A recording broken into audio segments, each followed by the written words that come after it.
Hi friends, మనం ఈరోజు stress management in daily life అంటే ఈ రోజుల్లో ఏంటంటే కారణం వేరే అవ్వచ్చు, కానీ చిన్నపిల్లల నుంచి పెద్ద వరకు స్ట్రెస్కి గురవుతున్నారు. అయితే ఈ స్ట్రెస్ని మనం ఎలా మేనేజ్ చేయాలి, ఎలా అధిగమించాలి అనేది ఇప్పుడు మనం తెలుసుకుందాం. ఫస్ట్ వచ్చేసి బ్యాలెన్స్ డైట్. ఇప్పుడు మనం ఒక సమతుల్యత ఆహారం తీసుకోవడం వల్ల ఈజీగా మనకు డైజెషన్ అవుతుంది. అదే రోజువారీ మనం ఈ జంక్ ఫుడ్లు లేకపోతే ఫాస్ట్ ఫుడ్లు తినడం వల్ల మన శరీరానికి అది మంచిది కాదు. సో అలాంటి ఫుడ్ని తగ్గించి సమతుల్యత ఆహారం పెంచుకుంటే కొద్దిగా బ్యాలెన్స్ డైట్ అనేది చాలా బాగుంటుంది. సో నెక్స్ట్ వచ్చేసి ఫ్యామిలీ టైం. ఈ రోజుల్లో చాలామంది వాళ్ళ వర్క్లు చూసుకొని ఫ్యామిలీతో టైం గడపడం అనేది చాలా తగ్గుతుంది. అంటే రోజులో 24 అవర్స్లో 1 అవర్ ఫ్యామిలీతో పిల్లలతో తినేటప్పుడు కానీ లేకపోతే వాళ్ళతో ఆడటం కానీ కొంచెం టైం స్పెండ్ చేస్తే మనకున్న స్ట్రెస్ అనేది కొంతవరకు తగ్గుతుంది. సో ఇంకా మెయిన్గా వచ్చేసి హాబీస్. అంటే ప్రతి ఒక్కరికి ఒక్కొక్క హాబీ ఉండొచ్చు. కొందరు సింగింగ్ చేస్తారు, కొందరు డ్యాన్సింగ్ చేస్తారు, కొందరు ప్లాంటేషన్ చేస్తారు, కొందరు డ్రాయింగ్ చేస్తారు, మరి కొందరు వచ్చేసి బుక్స్ చదువుతారు.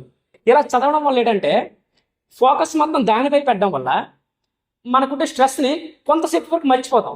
సో 24 అవర్స్లో 1 అవర్ చదివితే ఏది చేసినా అంటే మన హాబీస్ చూసుకుంటే 1 అవర్ స్ట్రెస్ కొంత పోతుంది కదా.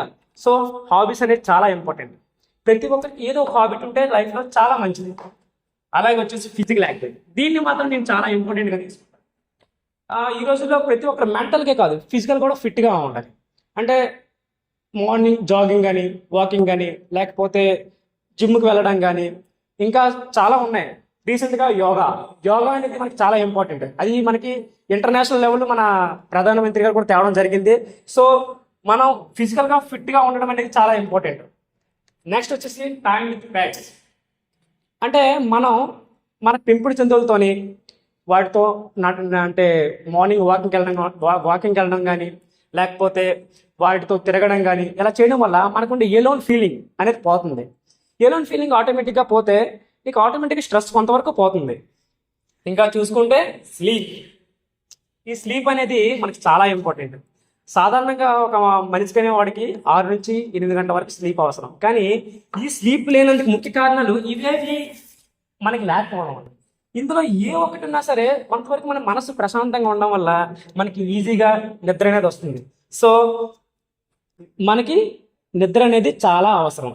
సో నెక్స్ట్ వచ్చేసి వెకేషన్ అనేది మనం కొత్త పర్యాటక ప్రాంతాలకు కానీ లేకపోతే కొత్త ప్లేస్కి వెళ్ళడం వల్ల ఏం జరుగుతుందంటే మనకు అక్కడ ఒక వాతావరణాన్ని మనం ఆస్వాదించడం వల్ల కొంత సంతోషంగా ఫీల్ అవుతాం.